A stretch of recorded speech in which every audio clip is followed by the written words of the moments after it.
Fala pessoal, mais uma vez eu aqui com vocês e agora eu vou falar sobre como eu cheguei no meu diagnóstico, né? Pessoas perguntam para mim, né? Poxa, você descobriu o autismo com 47 anos, como é que foi você chegar ao diagnóstico? E eu vou contar isso para vocês um pouquinho. A gente está em 2024 e eu recebi o meu diagnóstico em 2023. Só que não é de uma hora para outra que você recebe um diagnóstico de autismo, né?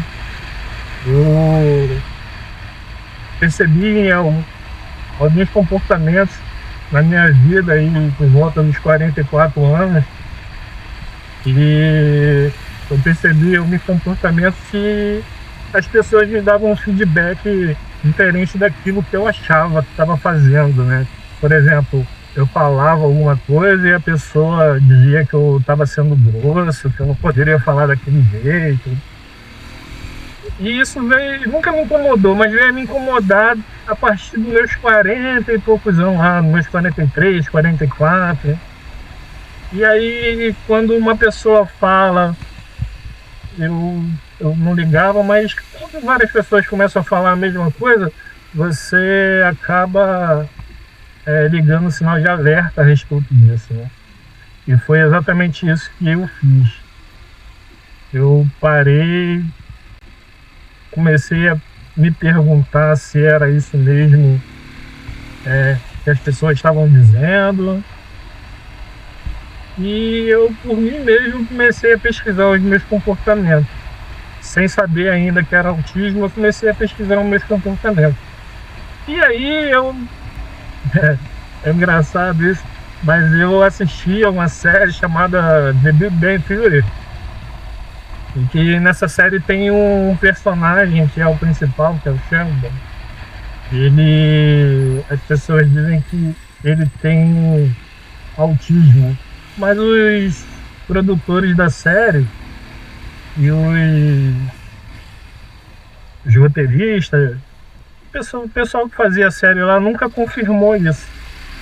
Mas ele tinha muitos comportamentos que eu olhava e falava, eu agiria assim. Bom, o que eu quis dizer é que eu costumo interpretar muito mal o que os outros estão sentindo. Eu nem sempre sei diferenciar se alguém está só brincando ou se está rindo de mim. Se alguém está com raiva de alguma coisa que eu fiz ou se está só de mau humor. Isso é muito estressante. Sério? Sempre parece tão confiante. Bom, eu não sou. E se eu pudesse ler as mentes das pessoas, a vida seria muito mais simples. E aí eu comecei a fazer uma lista. Eu comecei a listar os meus comportamentos que eu achava que era autismo. Não baseado no personagem do Sheldon, mas baseado em alguns testes que a gente vai pesquisando e tal.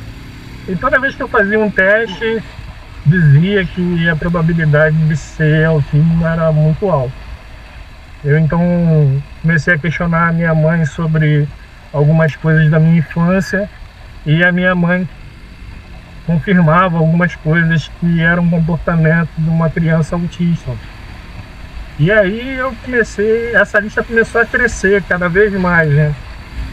A lista foi enorme, a lista tinha mais de 200 itens.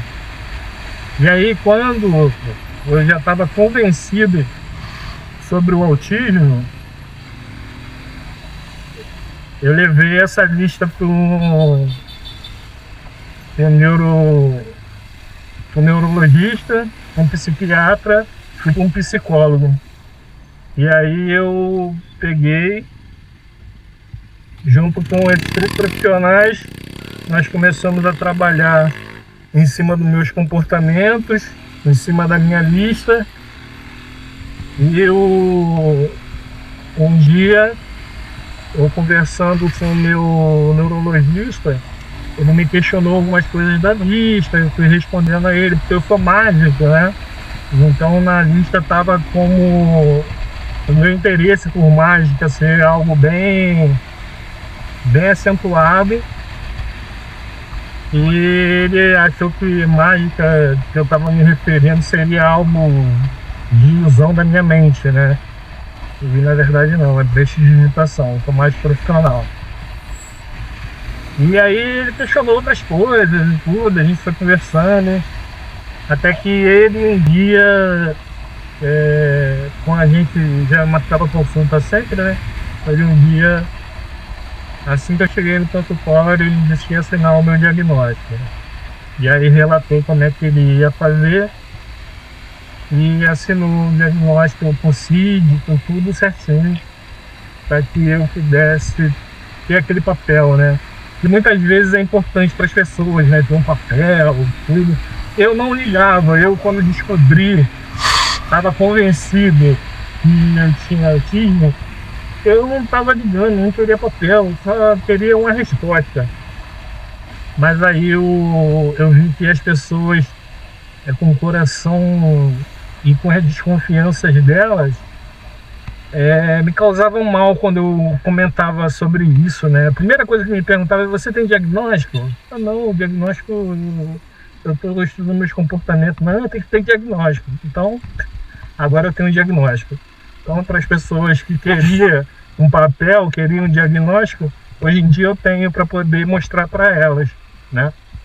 E eu acho que isso é importante também. Hoje eu acho que isso é importante porque o diagnóstico me abriu algumas portas. O diagnóstico me abriu algumas portas e eu achei importante. Achei importante ter esse diagnóstico no papel para mostrar para as pessoas. E em outros vídeos eu falo o que aconteceu de bom, o que mudou na minha vida após esse diagnóstico. Mais uma vez eu agradeço aí a você que assistiu até aqui. Muito obrigado e até o próximo vídeo.